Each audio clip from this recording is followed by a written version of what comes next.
sin palabras, ¿no? En realidad, como en Argentina no vamos a solidarizarnos con Palestina y no vamos a desde acá apoyar esa gran consigna de Palestina libre, si Argentina también está sometida y está disputada por los imperialismos, pero hay algo que tenemos, algo muy sentido los argentinos, que son las Islas Malvinas. Entonces, ¿quién mejor que nosotros para entender la lucha del pueblo palestino? Cuando nosotros le cantamos a Malvinas cada 2 de abril, ese sentimiento profundo que tenemos por nuestras islas, imagínense el del pueblo palestino que pelea por su liberación, de los imperialismos que se apoderaron así tan injustamente de todo un territorio. Y vieron la expresión de ese niño que simboliza a las infancias de Palestina, esos ojos de susto, esos ojos de haber visto el horror. Así que bueno, es medio complejo agarrar el micrófono después de ver esto. Te vamos a invitar, Rafael, a que pases a la mesa a contarnos tus opiniones, a contarnos novedades, las últimas noticias sobre Palestina. Gracias, Rafael, por estar. Te pongo el micrófono. Un fuerte aplauso.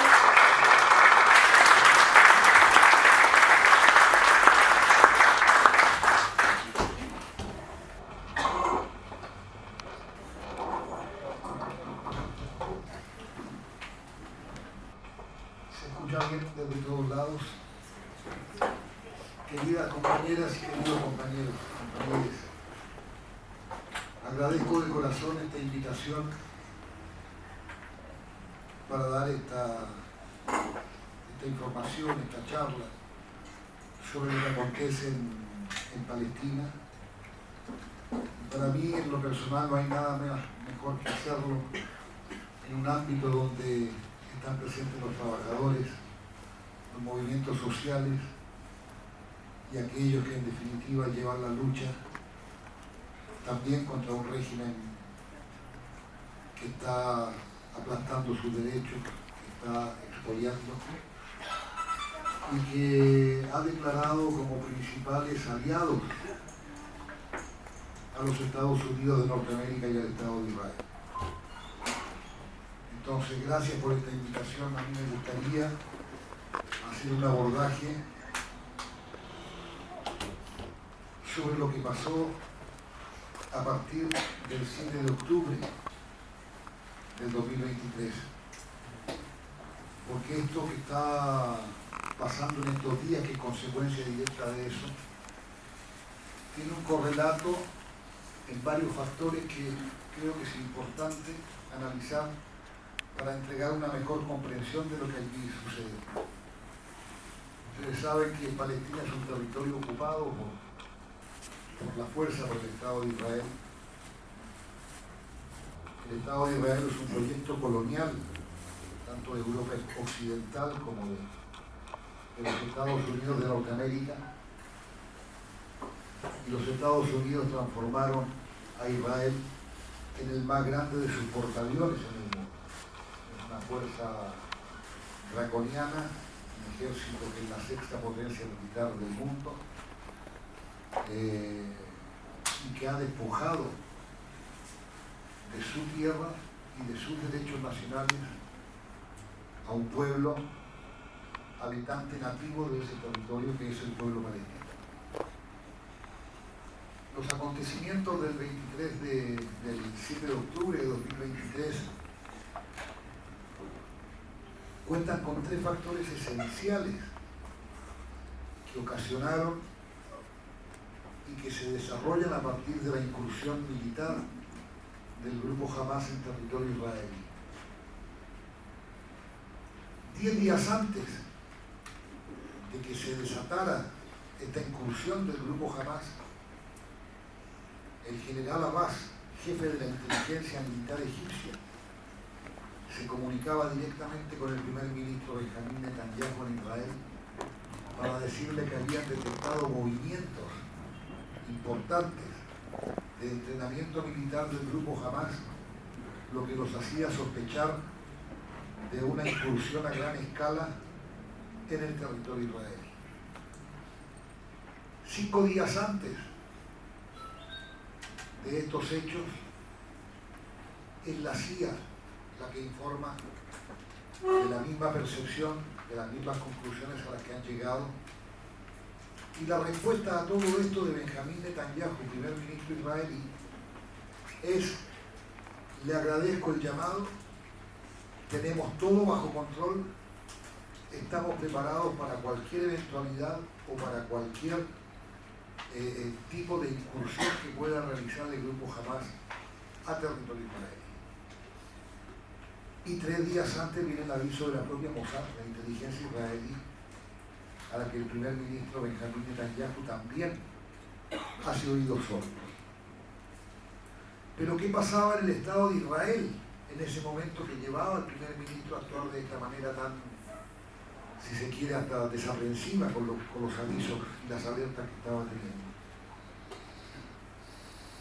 Frente a su casa, desde hacía 3-4 meses, todos los días sábados rigurosamente se estaban reuniendo frente a ese domicilio 100, 150, 200 o 250.000 personas manifestando y exigiendo la renuncia del primer ministro israelí a raíz de sus intenciones de modificar el sistema jurídico del Estado de Israel de tal manera que permitiera al gobierno de turno la designación de jueces y fiscales pasando por encima de la opinión de la Corte Suprema de Justicia.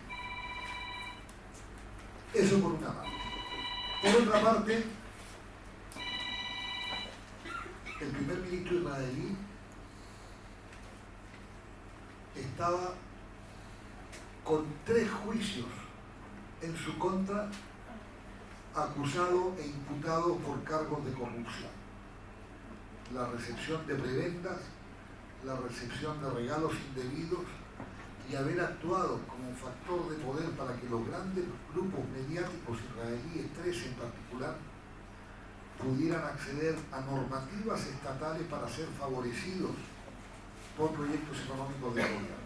Incluso de la venta, de la compra que hace el Estado de Israel de 3 submarinos adquiridos a Alemania, una de las denuncias dice que Netanyahu recibió algún retorno por esta adquisición de material militar en Alemania. Junto con eso, en el mes de octubre, de septiembre del 2023, frente a la Asamblea General de la ONU, el primer ministro israelí había mostrado un mapa, un cartel, y se presentó a hacer su discurso con un cartel en la mano, que era un mapa de lo que ellos llaman el Gran Israel, es decir, no abarca solamente el territorio israelí, sino que abarca parte del Líbano, toda Palestina, la península de Sinaí, parte incluso de Arabia Saudita. Un mapa que tiene un dibujo que es una gran barra que va desde los Emiratos Árabes Unidos hasta el mar Mediterráneo. ¿Por dónde sale esa franja al mar Mediterráneo? Por la franja de Gaza. ¿En qué consiste ese proyecto? Ese proyecto representa 2 cosas. Por un lado, la construcción de un canal bioceánico que una el Mar Rojo con el mar Mediterráneo, ingresando al mar Mediterráneo, vuelvo a repetir, por la franja de Gaza. Pero por otro lado, también es la apertura de una vía de gas, un gigantesco, enorme gasoducto que arranca en los Emiratos Árabes Unidos e ingresa al mar Mediterráneo por la franja de Gaza para detenerse en los yacimientos petrolíferos palestinos de la franja de Gaza, que se llama Gaza Marina, conectar ese gas para mandarlo junto con el que viene de Emiratos, enviarlo todo junto a Europa para que Israel se transforme en el abastecedor de gas de Europa, sustituyendo el gas que Europa había dejado de comprarle a Rusia y al que ya no tenía acceso. Es decir, como pueden ver, es un conjunto de situaciones lo que logra el desencadenamiento de la crisis de Gaza, de esta incursión militar del grupo Hamas, donde en realidad Netanyahu desoye todas las advertencias, porque lo que tenemos como experiencia a nivel planetario es que cuando un país o cuando un gobernante tiene grandes problemas internos, busca la salida del conflicto externo para lograr lo que se llama el principio de unidad nacional y aglutinar el país en torno a su persona y que todo aquello que lo afecta pase a un segundo o a un tercer plano. Entonces, Israel, Netanyahu se niega a aceptar las advertencias y concluye con esta incursión militar de Hamas en la franja de Gaza.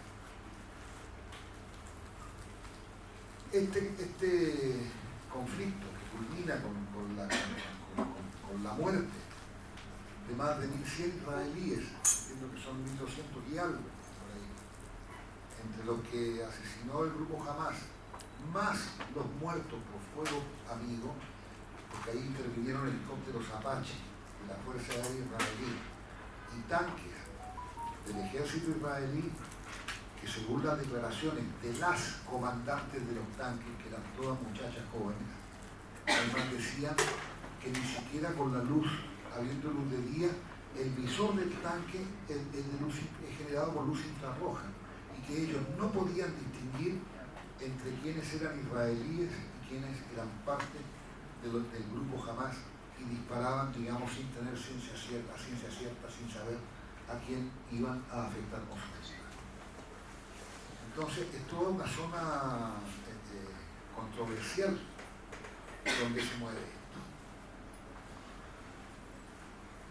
Entonces llegamos a la situación en que el grupo Hezbollah del Líbano se suma a atacar al Estado de Israel en solidaridad con el grupo Hamas en la franja de Gaza, el grupo Hezbollah de Irak, el grupo Ansarollah de la República de Yemen, y comienza a generarse un problema geoestratégico que abarca ya no solo al Estado de Israel y a la franja de Gaza palestina, sino se transforma en un problema regional de una dimensión distinta.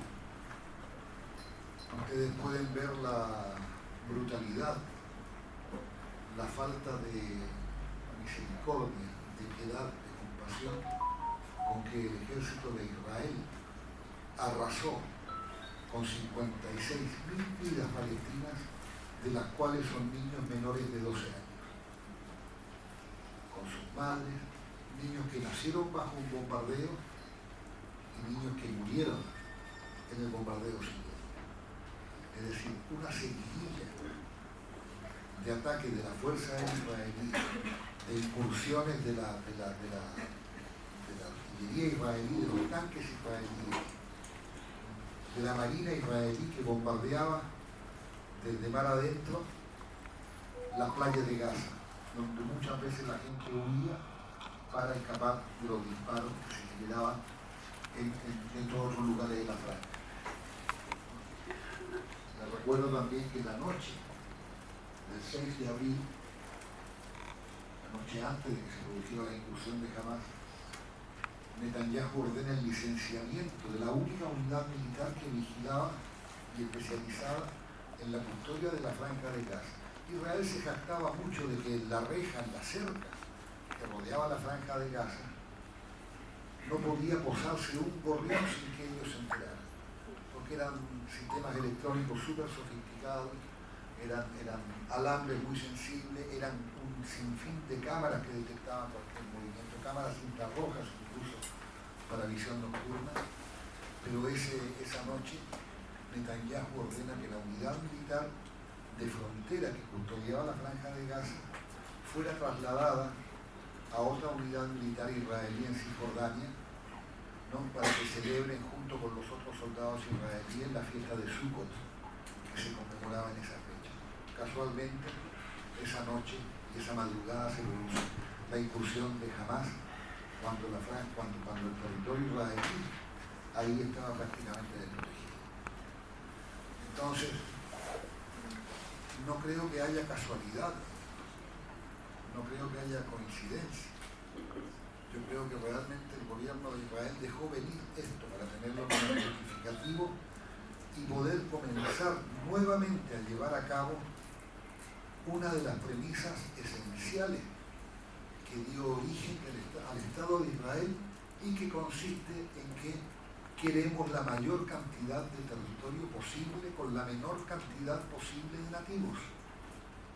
Es una premisa fundacional. Y yo les quiero dejar absolutamente claros a los compañeros. Entre Palestina e Israel no existe conflicto religioso. No hay disputa por la religión. Es un problema netamente político, netamente de carácter colonial, porque nosotros, acá en la Argentina, en Chile, en cualquier país de América Latina, e incluso en el mundo, e incluso en el territorio palestino, tenemos una enorme cantidad de compañeros judíos que militan codo a codo con nosotros por la causa palestina. Es decir, jamás le preguntaremos a quien viene a adherirse a nuestra causa: a ver, antes de adherir, cuéntame de qué religión eres tú. Es decir, nos reconocemos en la lucha. Tenemos compañeros, yo tengo un gran y querido amigo que es un diputado israelí, un diputado comunista, que ha sido 2 veces ya suspendido de sus funciones en la Knesset, el Parlamento de Israel, digamos, por sus posturas profundamente antisionistas. Porque tenemos que diferenciar también entre lo que es el judaísmo como religión y lo que es la ideología del Estado de Israel, que es el sionismo, que es un movimiento político de carácter nacionalista que, trepado a las espaldas del judaísmo, encontró allí la justificación divina para ocupar el territorio del pueblo palestino. Entonces, como decía hace un rato, el sionismo transformó a Dios en un agente inmobiliario y a la Biblia en un título de propiedad. Y son muchos los judíos que se rebelan a esto. Y son muchos los judíos que denuncian esto.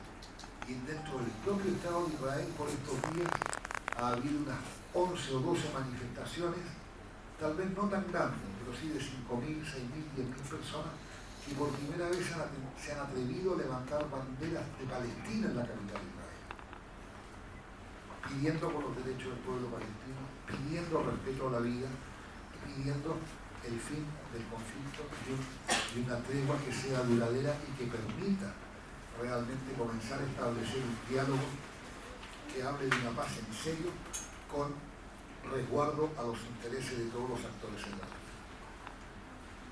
Cuando yo decía hace un rato que no había piedad, que no había misericordia, que no había compasión en los ataques israelíes a la población de Gaza, también eso tiene un origen.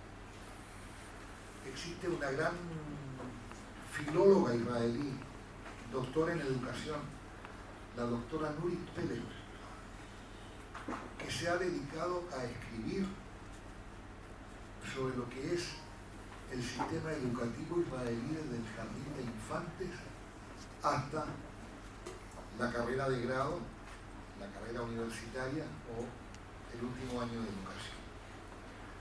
Entonces ella muestra que en los libros de texto israelíes no existe la cara de un solo palestino, no existe la cara de un palestino, no existe una figura humana de un palestino.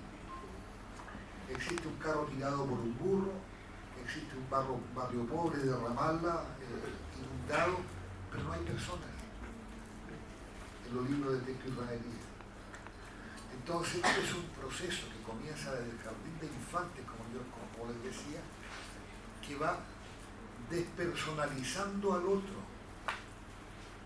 no le concede entidad, no le concede ese principio de la otra edad que es mirar al otro como un igual, iguales derechos, con iguales deberes. Entonces, ese proceso de despersonalización se desarrolla a lo largo de todo el proceso educativo. ¿Y dónde termina el proceso educativo? Cuando esos jóvenes que terminan el secundario pasan directamente al ejército. Es decir, no existe un punto intermedio donde los jóvenes israelíes tengan un lapso necesario para transformarse en seres sociales, en seres que sean capaces de compartir, en seres que sean capaces de abrir su generosidad hacia otro y de conocer la realidad de otro. Después de ese lavado de cabeza de 12 o 13 años en el jardín de infantes, pasan directo al ejército israelí. Y desde ahí se puede entender esa profunda deshumanización que existe en la agresividad militar y criminal del Estado de Israel hacia el pueblo palestino. ¿Y dónde se ve esto? En que no hay una actitud de arrepentimiento, no hay una actitud de quiebre emocional por decir, uy, miren lo que hice. No, sienten sinceramente que están actuando de acuerdo a los principios que inspiran al Estado de Israel y siendo absolutamente coherentes con lo que ellos aprendieron y con lo que ellos, hacia donde a ellos los llevaron. Entonces, no es un proceso fácil. Alguien decía, un embajador palestino anterior decía, Israel no hay que invadirlo con 300.000 soldados, hay que llevar 300.000 psicólogos. Es decir, porque es una sociedad profundamente ensimismada, a la que nunca le enseñaron a mirar hacia los costados. Es decir, el israelí promedio desconoce absolutamente lo que sucede más allá del muro de separación que impuso el Estado de Israel a la población palestina. Desconoce. Los medios de comunicación no lo tratan, en la prensa escrita no existe, salvo en un gran medio israelí tremendamente valiente que es el diario Haaretz, que tiene enormes columnistas, enormes periodistas que denuncian lo que hace el Estado de Israel contra el pueblo palestino. A raíz de lo cual, además, el gobierno israelí prohibió que tanto Haaretz como Breaking the Silence, rompiendo el silencio, que es una agrupación de ex soldados que sirvieron al ejército israelí en Cisjordania y que cuentan lo que tuvieron que vivir como fuerzas de ocupación. O la principal organización de derechos humanos de Israel, que se llama B'Tselem, que tuvo una idea maravillosa, que a los campesinos palestinos que viven en los lugares más alejados de los centros urbanos, les regaló pequeñas camaritas, como las que existían hace algunos años, la Sony, Toshiba, Samsung.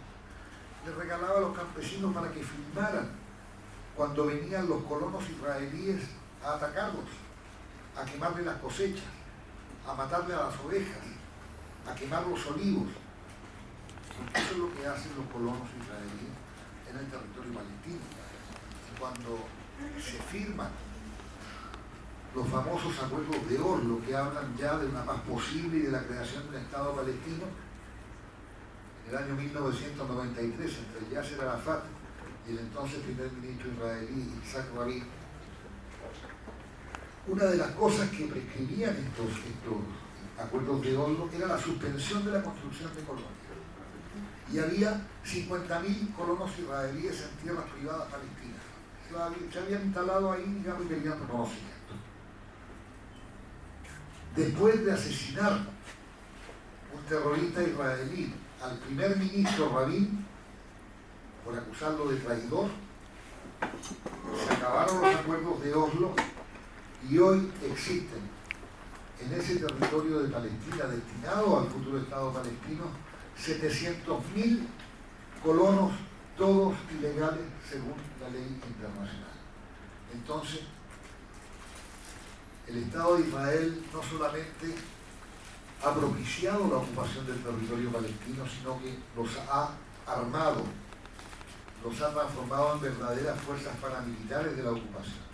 Si ustedes ven por estos días las noticias en la televisión, cuando pasan algo en la televisión de lo que pasa en Palestina, verán que hoy en Cisjordania la mayor cantidad de ataques a la población palestina que allí habita vienen de los colonos y no del ejército de Israel.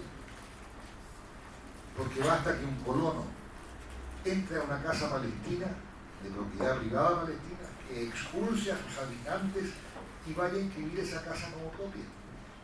Y el Estado se la entrega en custodia y después va a ser de él. Muchos de esos colonos son jóvenes que vienen de los Estados Unidos de Norteamérica, jóvenes judíos norteamericanos, jóvenes alemanes judíos, jóvenes húngaros judíos.